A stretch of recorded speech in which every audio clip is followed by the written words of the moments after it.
Hər vaxtınız xeyir olsun, əziz abituriyentlər. Bugün sizə 2024-cü ilin 4-cü qrupda ikinci şans imtahanının suallarını izah edəcəm. Deməli, birinci sualda bir əsaslı karbon turşusu ilə bir atomlu spirtin nisbi molekul kütlələrinin bərabər olduğunu deyir. Hər ikisi M yazıb. Gəlin bunların hər ikisinin formulunu yazaq uşaqlar. Sadəcə karbonların sayını fərqləndirmək üçün hər iki formulu CN ilə yazmayaq. Məsələn, bir əsaslı karbon turşusunu yazaq. H2A plus H2AO2 doymuş bir atomlu spiritin formulunu yazaq. CbH2b plus 2O oksigen. Bu bir atomlu spiritin formulu. Emirlərini deyir axı bizə.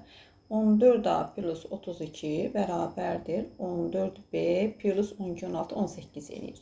İndi məqsədimiz spiritin hidrogen sayını tapmaqdır. Ona görə spiritin karbonunu hesablayaq. Deməli, 14B bərabərdir 18-i bu tərəfə keçirsə olacaq 14A plus 14. 32-dən 14-ə çıxsaq. 14-də qısa geçsə B bərabərdir A plus 1 qalır. İndi uşaqlar, bizim hidrogenimizin sayını M vermişdir. Düzdür? Doymuş bir atomlu spiritdə hidrogenin sayını M vermişdir. Yəni 2A bərabər idi, N'dir. A da olacaq neçə? 0,5'in. Gətirib burada düsturda yerinə qoysaq, A'nın 0,5 N olduğunu olur. B bərabərdir 0,5N plus 1. Hidrogenlərimizin sayı nə qədərdir? 2B plus 2. B'nin yerinə bu ifadəni yazacaq. 2 vurulsun 0,5N plus 1 plus 2. O da bərabərdir. N plus 4 eləyəcək. Olur cavabımız B variantı. Növbəti sualımız sadə sualdır. Hissəciklər verib bizə proton və elektron sayına görə təyin etməyimizi istəyir. X müsbət yüklü nə deməkdir uşaqlar? Müsbət yük elektron itirməsi deməkdir. Yəni elektron itirdiyinə görə, çünki neytralda elektronla proton sayı bərabər olur. Müsbət yüklü protonların sayı mənfi yüklü elektronların sayına bərabər olur, neytraldır. Amma element müsbət yüklənibsə, bu deməkdir ki, elektron azalıb, müsbət yüklü protonların fərqini göstərir o. Elektron sayı 10 olması müsbət 1-də 1 elektron itirməsi deməkdir. O zaman proton sayı bərabər olacaq 11-ə. Neytral halda elektron protona bərabərdir 12. Mənfi yüklənməsi isə mənfi yüklü elektronun sayının bir vahid çox olması deməkdir. O zaman proton sayı da 9 imiş ki, bir vahid çox olub 10. 11, 12, 9, 11, 12, 9 olur B variantımız. Amonium hidrokarbonatın parçalanmasından şu olaraq buradan amonyak alınacaq. Karbon qazı alınacaq və su alınacaq. Kovalent rabitələrin sayına gələndə amonyakın tərkibindəki rabitələrin sayı azotla hidrogen arasında 3 rabitə var. Kovalent rabitə var. Deməli 3 rabitəsi olan olacaq amonyak. Z-imiz amonyakdır. Sonra karbon qazının quruluşu bu şəkildədir. Karbon qazının oksigen arasında 4 rabitə var ümumilikdə. Polar kovalent rabitə X olur karbon qazı. Suda da quruluş necədir? Oksigenlə hidrogen arasında 2 dənə rabitə var. Y-də olur su. İndi nə istəyir bizdən? Hansı maddələr oksigenlə reaksiya daxil? Karbon qazı baş oksiddir, daxil olmayacaq. Su da eyni şəkildə daxil olmayacaq. Daxil olan olur yalnız Z. Cavabımız olur E variantı. 34. Asetilinin yanma reaksiyasını verir bizə.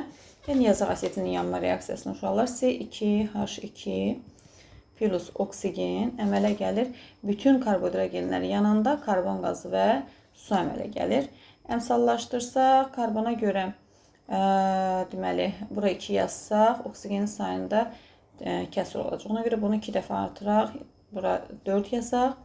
Hidrogenə görə bura 2 yazaq. Oksigen nə qədər oldu? 8, 10. Oksigen də düşəcək 5. İndi bizə nə verib uşaqlar? Asetilin əmələ gəlmə istiliyini verib. Karbon qazının əmələ gəlmə istiliyini verib.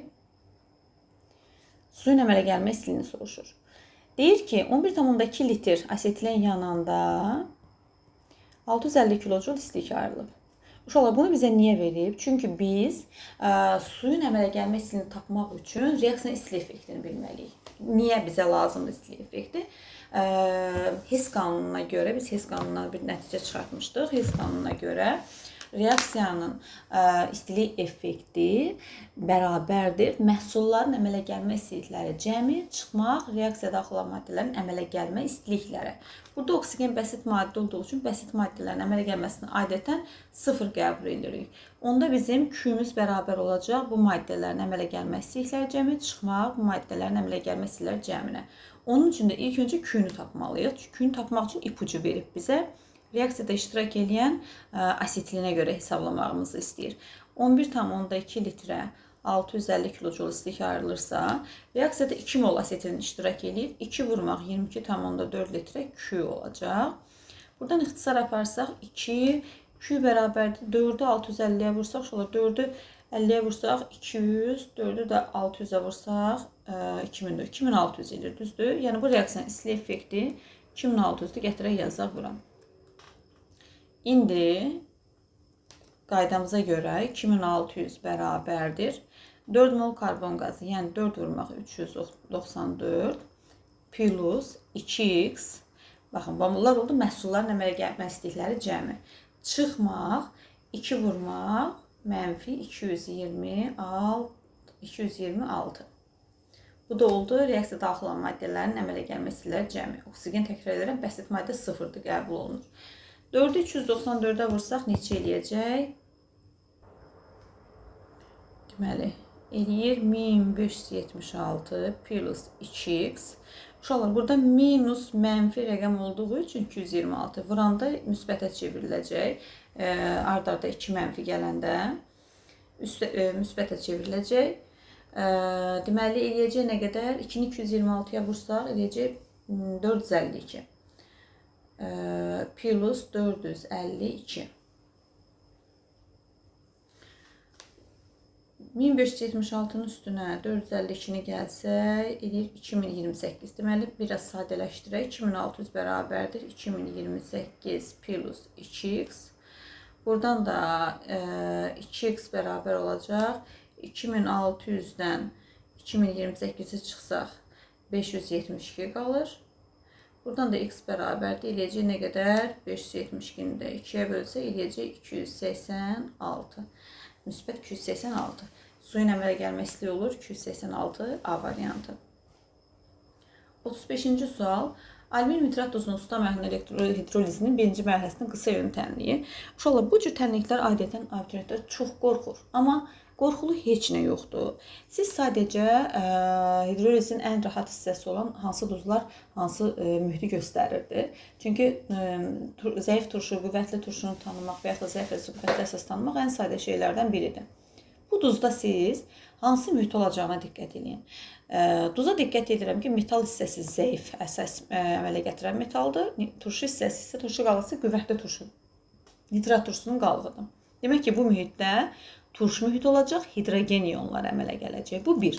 Ona görə də hidrogen iyonları əmələ gələcək üçün mühitdə OH iyonu əmələ gələn reaksiyanı sıradan çıxardırıq. Qalır 1-dən 3. Hidrolizin birinci mərhələsi deyir, axı uşaqlar. Gördüyünüz kimi duza əmələ gətirən əsas hissə çox turşulu əsas olduğuna görə mərhələli dissosiasiya eləyəcək, mərhələli hidroliz eləyəcək və ilkin mərhələdə əsasi duz əmələ gələcək. Əsasi duz əmələ gələcəyi üçün üçüncü reaksiyaya baxın uşaqlar, birbaşa hidrolizin sonunu göstərir burada. Əsas 1 mol alüminium hidroksid və 3 mol nitrat turşusu əmələ gəlməsi reaksiyasında. Amma birinci mərhələdə əsasi duz əmələ gəlir, ona uyğun reaksiyamızda olur yalnız bir C variantı. Maddələr doymuş alifatik monoamin və doymuş alifatik aldehid molekuldakı karbon atomlarının sayı. Uşaqlar, aminlər deməli NH2, CnH2n, bir də karboksil qrupu. Doymuş alifatik monoamin budur. Üzr istəyirəm, bu amin turşudur. COH burada nə gəlir? CnH2n plus 1 olacaq. Pardon, CnH2n plus 1, NH2. Doymuş alifatik monoamin və ya doymuş alifatik aldehid. CnH2nO. Bu da oldu bizim aldehidimiz. Nə istəyirdi bizdən? Molekuldakı karbon atomlarının sayı bərabərdir. Aha, hər ikisini N olaraq ifadə elədik. İndi molar kütlələrinə gələk. Monoaminin molar kütləsini hesablayaq. 14N plus azot 14, 1 hidrogen 15, 2 hidrogen 17, 14N plus 16. Gördüğünüz gibi uşaqlar arada sadəcə 1 qram fərq var. Əgər bu M-ə bərabərdirsə, bu da bərabər olacaq nə? M-1-dən B variantı.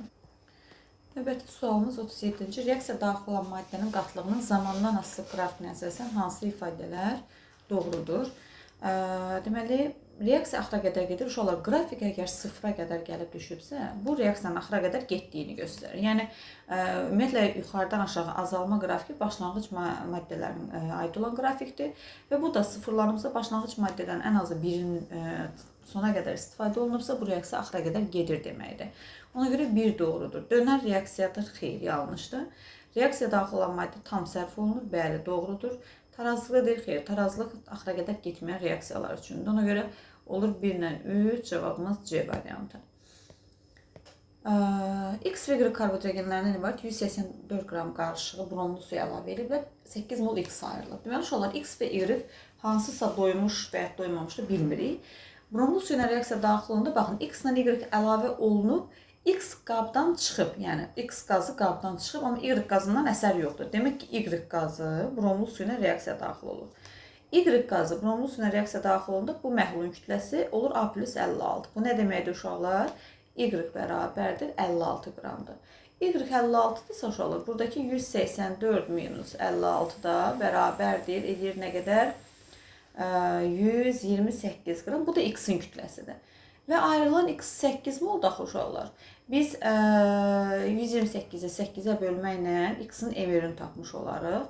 128 bölmək 8. Bu da eləyəcək nə qədər? Deməli, eləyəcək 16. 16. 10 dənəsi 80, 48 gəlir, 16. X-in emeri oldu 16. İndi uşaqlar, biz emeri tapmadan belə bu cavabları məsələn buradan çıxırıq. Çünki bunlar doymamış karbohidrogenlərdir. Eyni zamanda siklopropan, bromlu suyuna reaksiya daxil olurlar. Özlərində brom birləşdirirlər. Cavabımız 100% alkan olmalıdır. Alkanların da ümumi emeri 14N plus 2-dir. CnH2 plus 2 qrafikindən. Bərabərdir 16-ya. Buradan da N bərabərdir 1 alınır. Yəni cavabımız olur D variantı. Növbəti sual.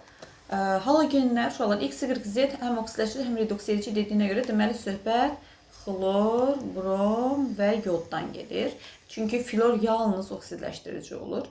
İndi burada nə dərəcədə əhəmiyyətlidir bu verməyi, amma ümumiyyətlə yəni halogenlərin xüsusiyyətlərinizi yadınıza salmağınız lazımdır burada.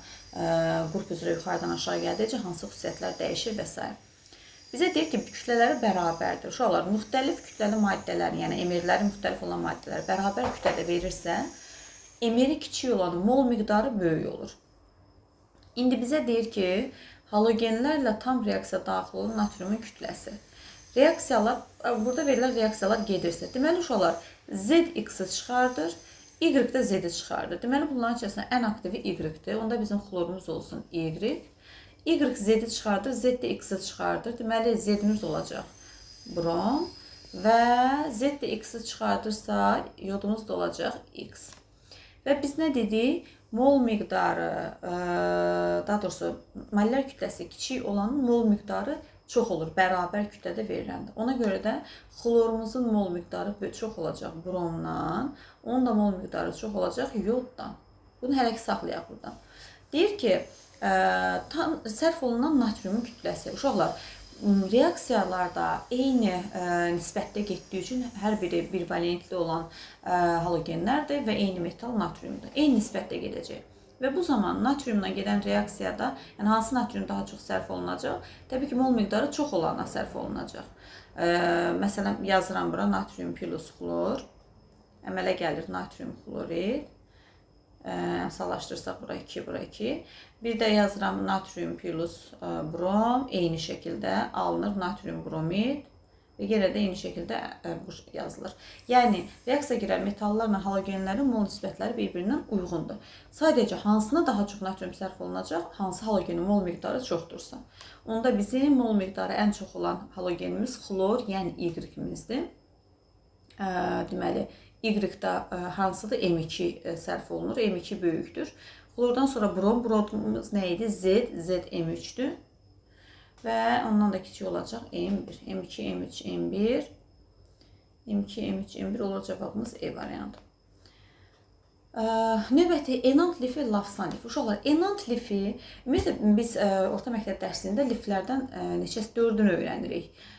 Lafsan lifi, hansı ki lafsan poliefir lifidir. Baxın, efirləşmə ilə yaranır.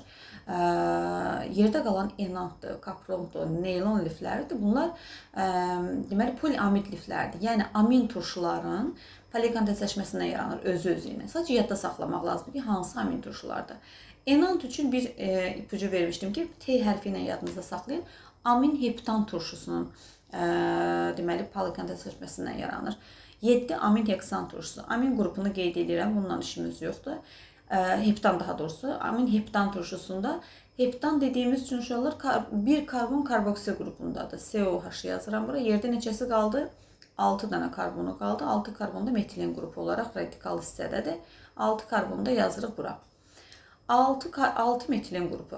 İndi polimerləşmə dərəcəsi N-dirsə, metilin qruplarının sayı olacaq 6N. Çünki bir monomerində 6 dənə metilin qrupu var. Lafsan lifinə gələndə uşaqlar, lafsan lifi tereftal turşusu ilə birbaşa polimerin quruluşunu yazacağım uşaqlar. Deməli, bu şəkildə olur. Tereftal turşusu hər iki tərəfdən öz hidroksillərini itirir. Tereftal turşusunu etilin glikon. Etilin glikonun OH-ları isə öz hidrogenlərini itirərək deməli, burada o olacaq. Ümumi efir əmələ gətirir. Bu efir də polimerə səbəb olmuş olur. Deməli, indi bunun makromolekula neçə dənə metilin qrupu var uşaqlar? 2 dənə. CH2, CH2. 2 dənə. Yəni polimerləşmə dərəcəsi N-dirsə, metilin qruplarının sayı olacaq 2. Nisbət nə qədər olacaq? 3 dənə. 41-ci sual. Uşaqlar, reaksiya fosforun alınması reaksiyasında alınır kalsium silikat, kalsium silisium O3, plus alınır dəm qazı, plus fosfor. Pardon. Fosfor, bəzən ağ fosfor da yazırıq, amma burada ehtiyac yoxdur yazmağa. Fosfor, əmsallaşdıranda deməli 3 kalsiuma yazsaq, 2 fosfora yazsaq, 9, 10, 8, 10 oksigenlərimizin sayı.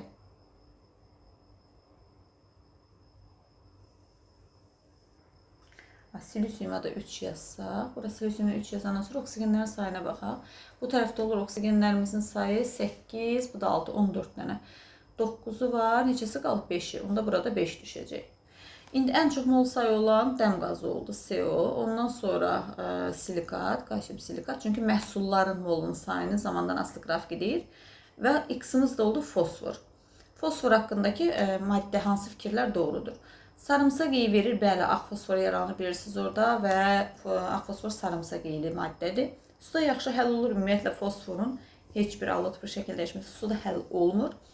Adi şəraitdə sarıya çalan ağ rəngli bərk maddədir, doğrudur. Yalnız reduksiya edici, yanlış uşaqlar. Bütün qeyri-metallar həm reduksiya edici, həm oksidaşdırıcı ola bilir. Fosforda qeyri-metal olduğuna görə.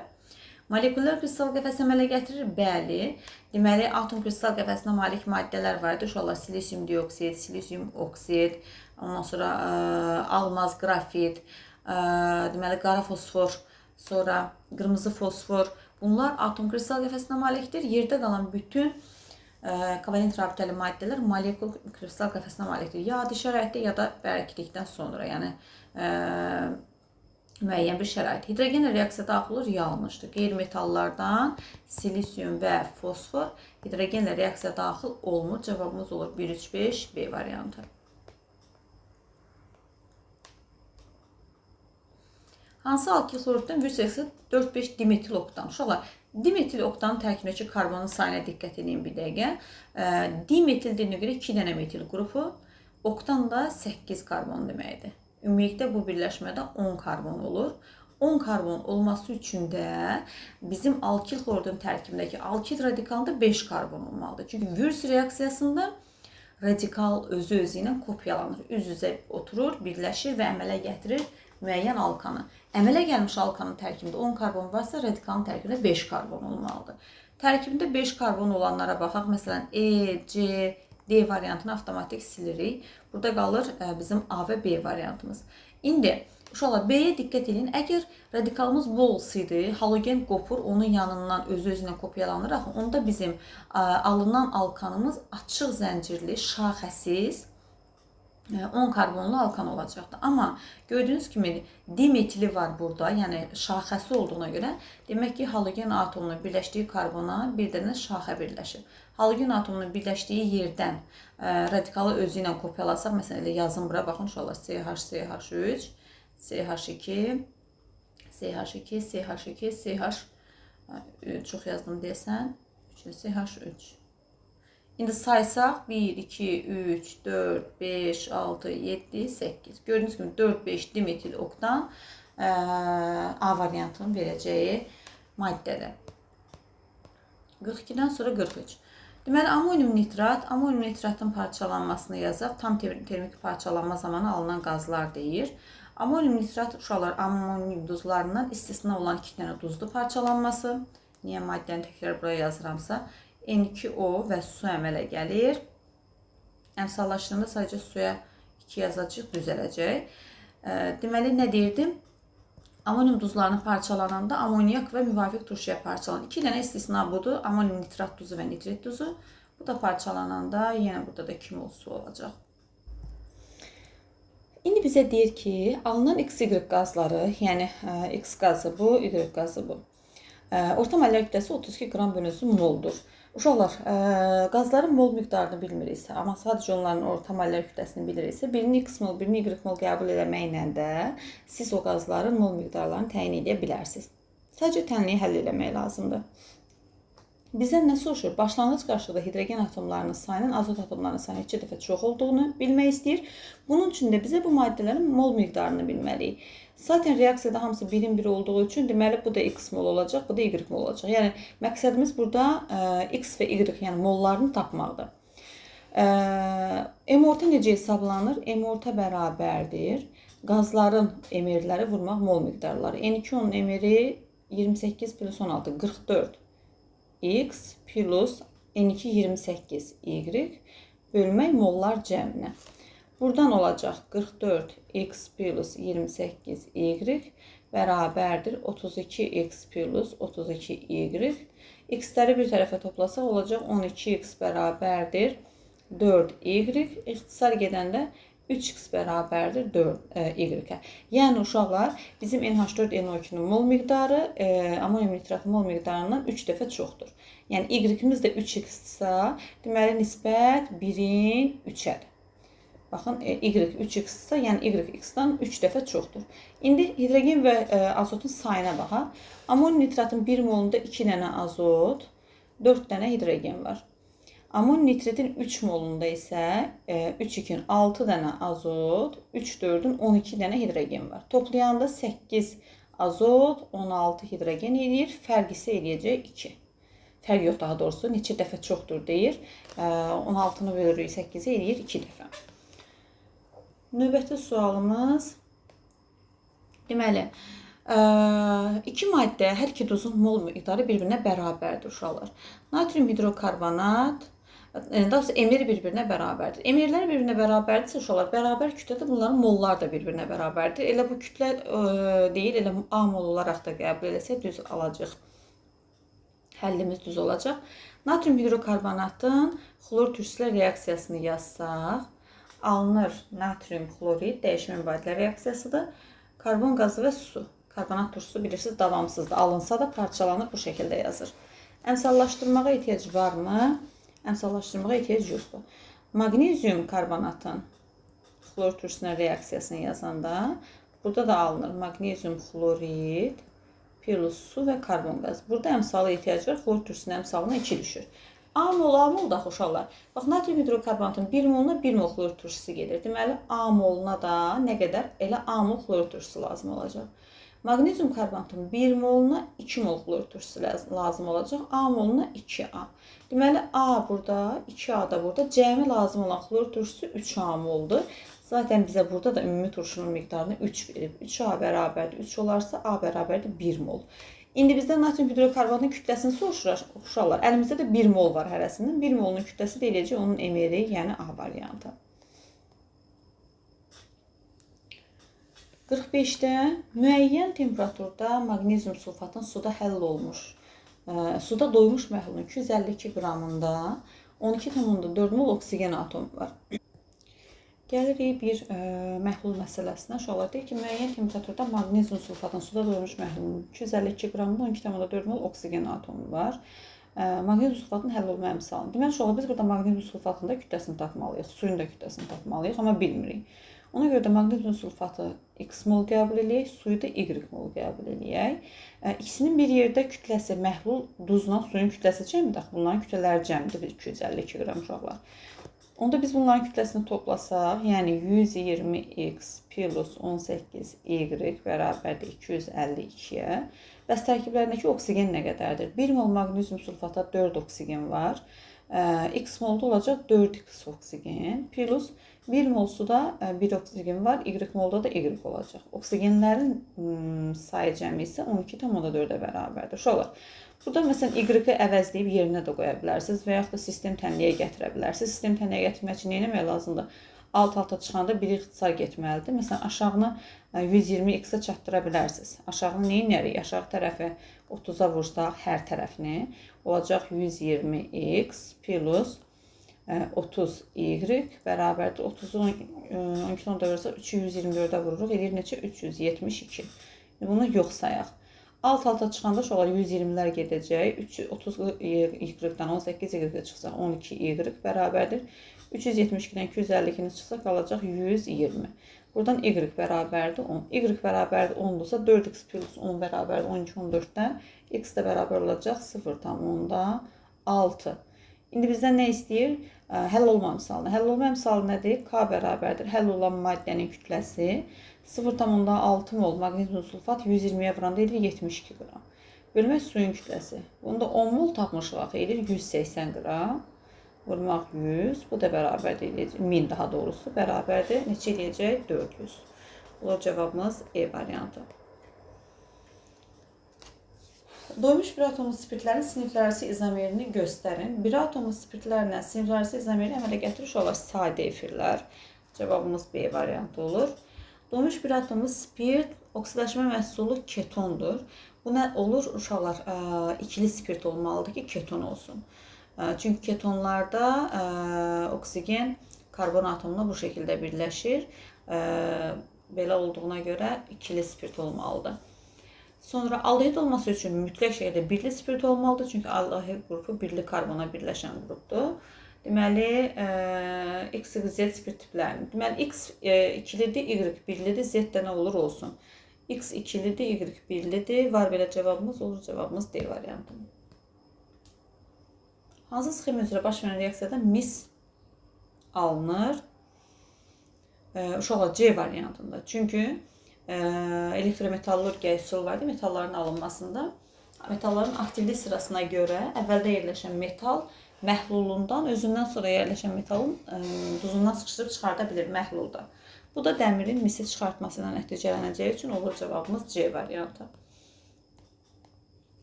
Alkin molekulunda karbon-karbon sigma rabitələrinin sayı N plus 1-dir. Uşaqlar, karbon-karbonun sayı ümumiyyətlə alifətik karbohidrogenlərdə karbon-karbon arasındakı sigma rabitənin sayı karbonun sayından 1 vayd əksik olurdu. İndi əgər bu rabitə N plus 1-dirsə, deməli alkinin tərkibindəki karbonun sayı N plus 2-dir.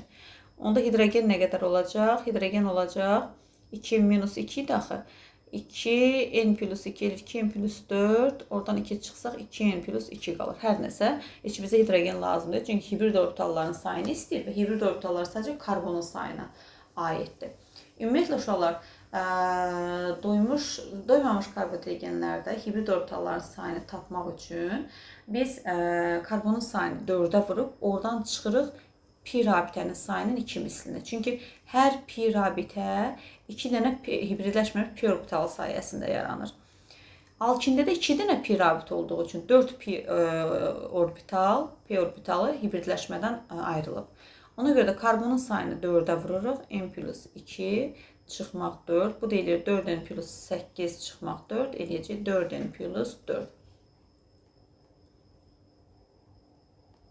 E variantı. Deməli uşaqlar 50-ci sualda kükürt hansı sıradakı hər iki maddə ilə reaksiya daxil olduğu reduksiya olunur. Reduksiya olunur nə deməkdir uşaqlar? Yəni elektron alır.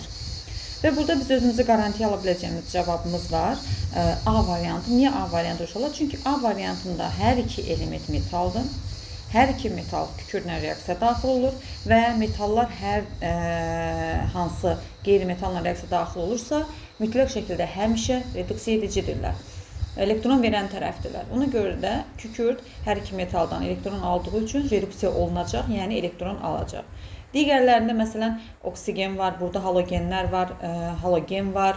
Eyni zamanda nitrat turşusunda da burada da nitrat turşusunun reaksiyasında kükürt deməli elektron verən tərəf olacağı üçün reduksiya edici olacaq, yəni oksidləşəcək. Cavabımız olur A variantı. 51-də formaldehiddir uşaqlar. 6 mol formaldehid kalsium hidroksidin iştirakı ilə glukozanın alınması reaksiyasıdır. C6H12O6. Yəni X maddəmiz glukozadır. Glukozanın qıcqırması, bilirsiniz glukozanın 3 qıcqırması var uşaqlar, qıcqırma reaksiyası var. Birində sadəcə bir maddə alınır, süd turşusu. Birində 2 maddə alınır, etil spirti və karbon qazı. Birində də alınır deməli yağ turşusu, karbon qazı və hidrogen.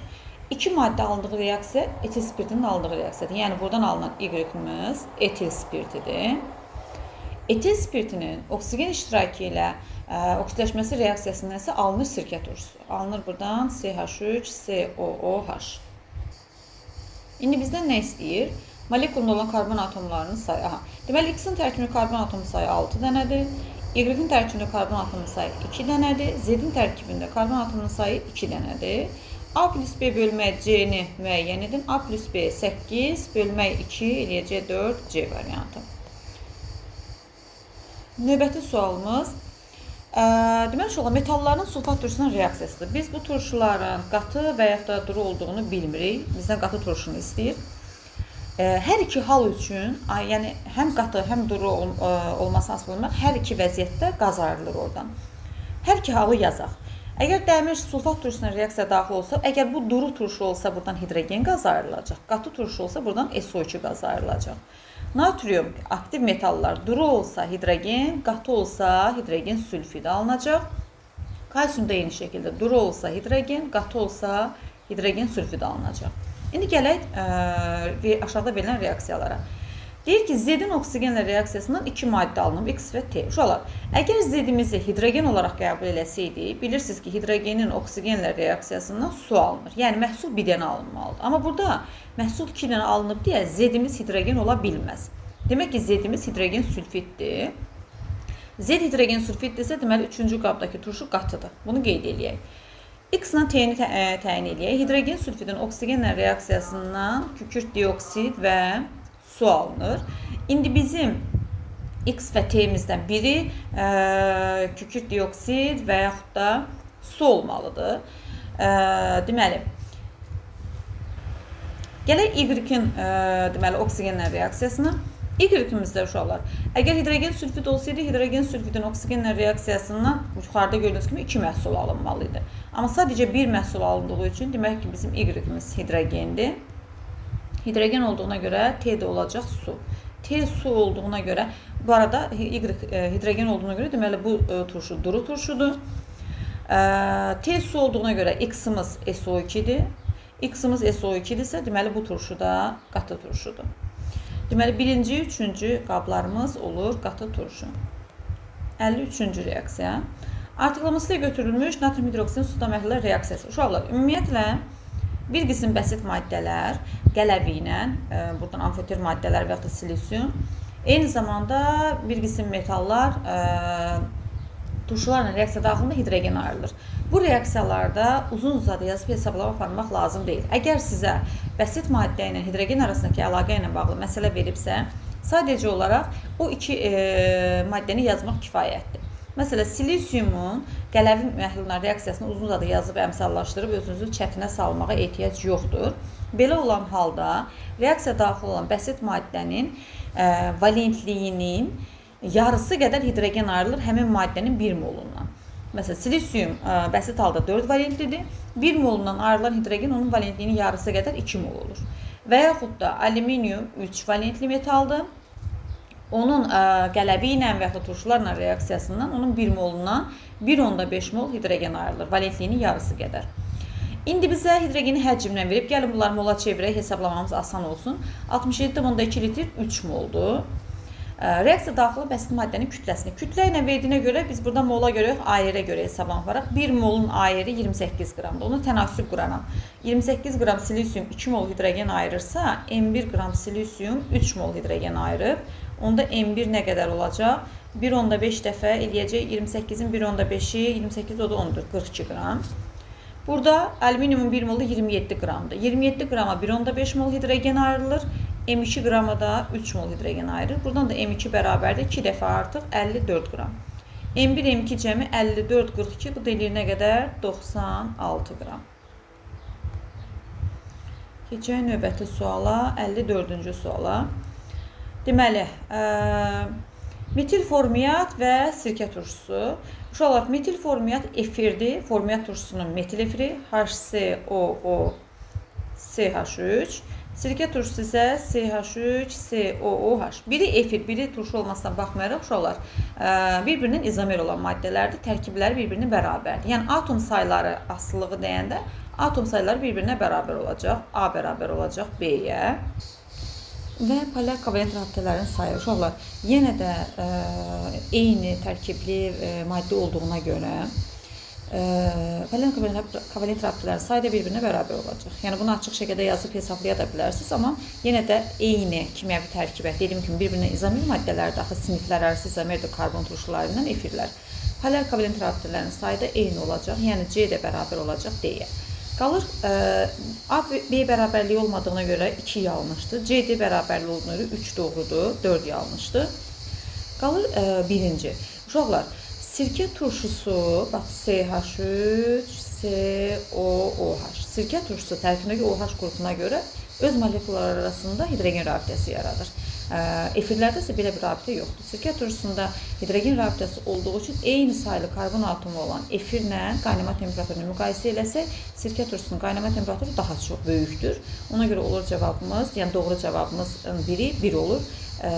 Düzgün cavablarımız olur 1 ilə 3.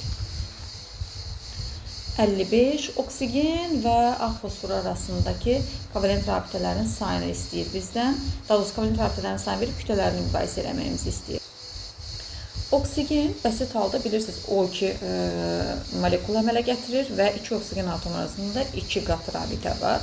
Ağ fosfor isə P4 molekulunu əmələ gətirir və 4 fosfor arasında fosforu yazsaq bu şəkildə 1, 2, 3, 4, 5, 6. 6 rabitə var.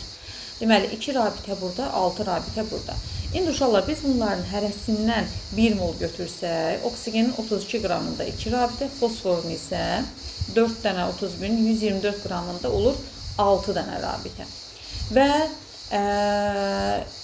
fosforla oksigenin rabitə sayının nisbəti 3 dəfə çox olur.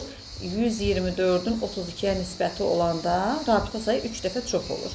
İndi burada kütlə nisbətini nə götürürük? Y-in x nisbəti olanda rabitə sayı neçə dəfə çoxdur? 24 dəfə çoxdur. Baxın, n sayda burada, 24 n sayda burada.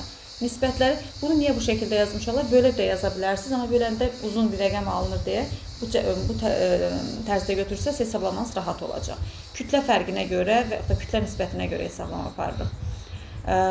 Deməli, kütlə nisbəti 124-ün 32 olanda rabitənin nisbəti 3 olur. Kütlə nisbəti Y-in x olanda rabitənin nisbəti də 24-dür. 3 ilə 24 ixtisar getsə aşağıda qalır 8. Y-in x-a nisbəti bərabərdir. 124 bölmək 32 vurmaq 8. Bu da ixtisar gedəcək. Aşağıda 4, 124-də 4-ə bölsək olacaq 31. Y-in x-a nisbəti oldu 31. Davam edirik. Deməli, bizə verib amoniakın alınması reaksiyası. Yazaq reaksiyanı azotla hidrogenin 1-in 3-ə nisbətindəki reaksiyasından alınır 2 mol amoniak. Deməli, uşaqlar, başlanğıcda bizə azotu verib X, hidrogeni verib Y. Sərf olunmasından görürük ki, uşaqlar, azot tamamilə sərf olunub. Sərf olunan azotu X qəbul eləsək, Hidrogeni də sərf olunan azota görə hesablasaq, nisbət 1-in 3-ə də uşaqlar. X mol azota 3x mol da hidrogen sərf olunacaq. Bəs tarazlıqda nə qalacaq? Tarazlıqda azot yoxdur, 0. Amma hidrogen qalacaq. Nə qədər? Başlanğıcı Y idi. 3x da sərf olunub, tarazlıqda Y-3x hidrogen qalacaq. Amonyak nə qədər? 1-in 3-ə nisbətində azot hidrogen sərf olunanda 2 həcm amonyak alınır. 2 mol amonyak alınır deyə. İndi x mol azot sərf olunanda da 2x mol da amonyak alınacaq. Deməli bizim reaksiya bitdikdən sonra qalan qazlarımız Y-3x mol hidrogen, 2x mol da amonyakdır. Bu iki maddənin qaz qarşılığının orta mollər kütləsini verib bizə. Orta mollər kütləmiz 12 bərabərdir. Deməli, hidrogenin emeri 2 vurmaq, onun mol sayı Y-3x, plus amonyak 17 vurmaq 2x, bölmək Y-3x, yəni molları cəmi. Uşaqlar, YX yazmağımı sizi çaşdırmasın. Nəticədə hesablayın, qorxmadan hesablayın, gedin riyazi üsuluna. Görəcəksiniz ki, sonda sadələşdirəcəksiniz məsələni.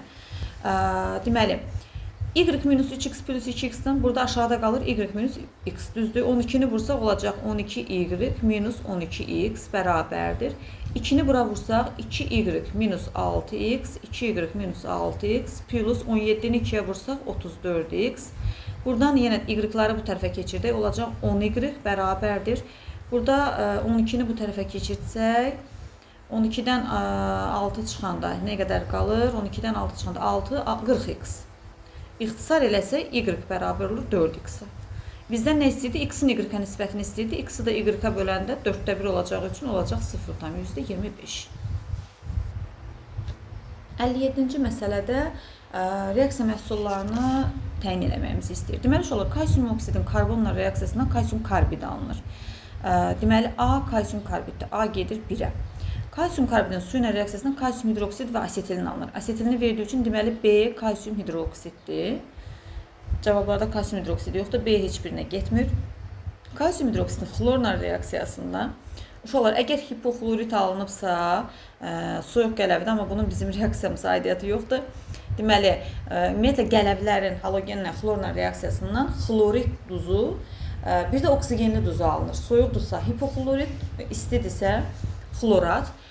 İndi burada bizim çatışmayan duzumuz xlorid duzudur. Yəni C kalsium xloriddir. C getdi bura. Kalsium xloridin gümüş bir nitratla reaksiyası dəyişmə mübadilə reaksiyası. Gümüş bir xlorid və kalsium nitrat alınır. Burada isə kalsium nitrit verib uşaqlar, çaşdırmayın. Özünüzü D heç birinə getməyəcək. Və kalsium nitritin də qızdırılaraq parçalanmasının oksigen ayrılır, nitratın daha doğrusu oksigen ayrılır və kalsium nitrit alınır. Nitrat duzlarının parçalanması, natriumdur, kaliumdur, kalsiumdur, bu metalların nitrat duzları parçalananda nitrit duzu və oksigen alınır. E də gedir bura. Davam edirik. Situasiyamız qaldı, düzdür. Situasiyanı buranı silin, boşluq yaradım özümüz üçün.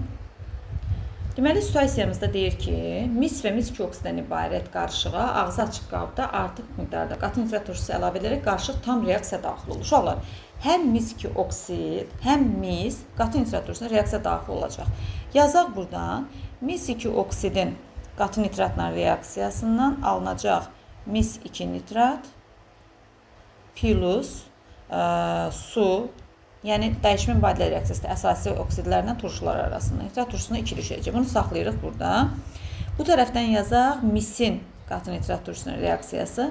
Misin qatı nitratla reaksiyasından alınır mis 2 nitrat, NO2 qazı, mis, C və gümüş kimi metalların qatı nitratla reaksiyasından NO2 qazı alınır və su. Əmsallaşdıraq. Elektron balans üsulu üzrə 0-dan müsbət 2-yə gedir mis. Azot isə müsbət 5-dən müsbət 4-ə gedir. 2 elektron verilib, 1 elektron alınır. Yer dəyişmə eləsək, misin əmsalına 1 düşəcək. Ona görə bunu qeyd eləyək ki, oraya əmsala bir şey yazmayaq. Azotun əmsalına 2 düşəcək. Bura 2 düşdüyü üçün azotların sayı mötərizənin içində 2 dənə, burada 2 dənə, nitrat turşusuna 4 düşəcək, burada 2 düşəcək. İndi dava hər iki reaksiyanı yazdıq uşaqlar. Deyir ki, bu zaman 11,2 litr qonur rəngli qaz ayrılacaq. Bu qonur rəngli qaz NO2-dir. Mola çevirək onu hesablamamız rahat olsun. 11,2 litr 0,5 mol. Bax, bu 0,5 mol NO2-yə görə uşaqlar. Biz reaksiyaya nə qədər mis daxil olub, reaksiyaya nə qədər nitrat turşusu daxil olub, reaksiyadan nə qədər miski nitrat alınıb, bunları hesablaya bilərik. Çünki bunlar hamısı bizə lazımdır. Ona görə də mol nisbətlərini yazaq. 1 mol mis, 4 mol nitrat turşusuna reaksiya daxil olanda 1 mol duz alınırdı, 2 mol da NO2 alınırdı. Onda x bərabərdir. Mislə NO2 1-in 2-yə nisbətindədirsə yarısı olacaq. Reaksiya daxil olan mis olacaq nə qədər? 0,25 mol. Ondan sonra Y-i hesablasaq, yəni nitrat turşusunu hesablasaq 4 dəfə az, daha doğrusu 4 dəfə az deyil, üzr istəyirəm. 4 mola 2 moldursa, deməli 2 dəfə artıq olmalıdır. Reaksiya daxil olan nitrat turşusu 1 mol olacaq.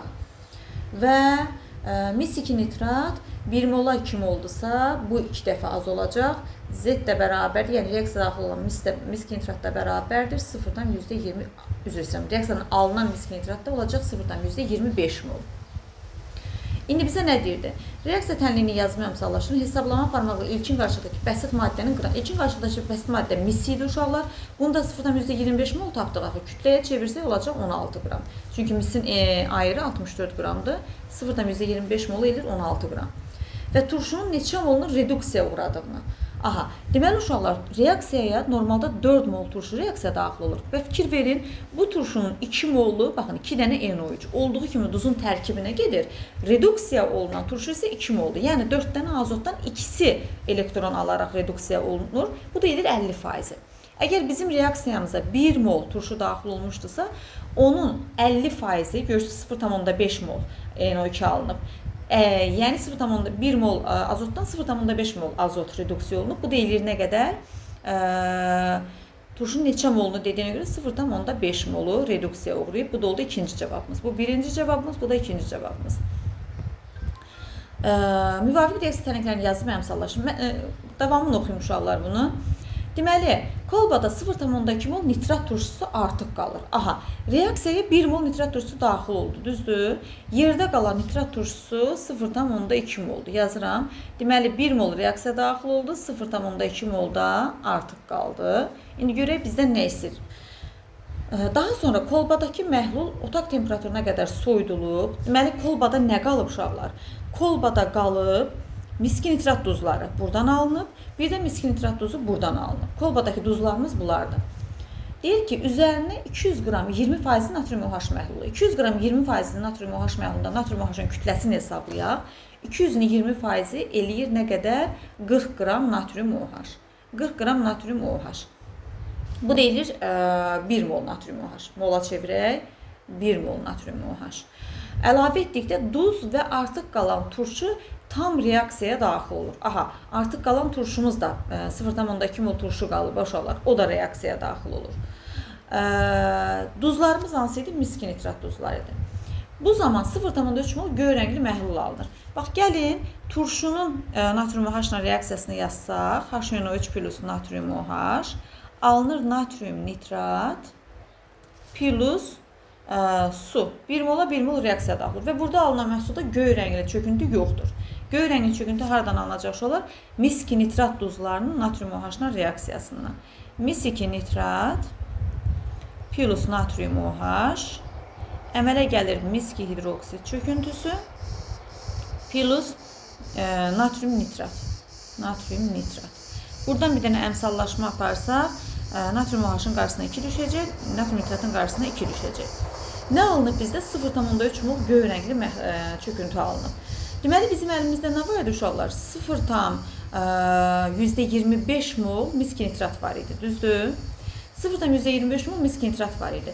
Və görürük ki, 1 mola 1 mol göy rəngli çöküntü alınır, düzdür? Bizim göy rəngli çöküntümüz 0,3 moldur. Görə nə qədər miski nitrat ümumilikdə reaksiya daxil olur ki, 0,3 mol göy rəngli çöküntü alınır. X bərabərdir 0,3. Biz baxırıq ki, bizim duzumuzun 0,25 molu buradadır. Deməli, 0,3 molu ümumilikdə miski nitrat reaksiya daxil olubsa, bunun 0,25 molu misin nitrat turşusu reaksiyasından alınıbsa, yerdə qalan 0,5 molu da mis-2 oksidin nitrat turşusunun reaksiyasından alınıb. İndi görək bizdən nə istəyir reaksiyalardan. Tənlikləri yazdıramsa, baxın nə qədər tənlik yazdıq. Miski nitrat turşunun reaksiyası, miski oksidin nitrat turşunun reaksiyası, nitrat turşunun natrium OH-la reaksiyası və miski nitratın natrium OH-la reaksiyası. Yəni bu qabda baş verən reaksiyalar bunlardır. Deyir ki, hesablama aparmaqla ilkin qarşılıqdakı miski oksidin qramla kütləsini. Bax biz onu hardan tapacağıq uşaqlar? Alınan miski nitrat 0,5 mol ki hesabladıq, ona əsasən hesablayacağıq. Deməli, kütlə dediyinə görə miski oksidin kütləsi 80 qram. 80 qramdan alınır 1 mol miski nitrat. Buradan da x bərabərdir. 0,5'e 8'e vursaq eləyəcək 4 qram. Oldu bizim birincimiz 4 qram. Sonra nə istəyir? Göy çöküntünün alınmasına sərf olunan natrium OH-ın qramla kütləsini. Göy çöküntümüzdə uşaqlar ümumilikdə 0,3 mol göy rəngli çöküntü alınır. Baxın. Onda tənasüb quraq. 2 mol natrium OH-a 1 mol miski hidroksid alınırsa neçə mol natrium OH-a 0,3 mol natrium OH alınıb. Buradan x bərabərdir, eləyir 0,6 mol.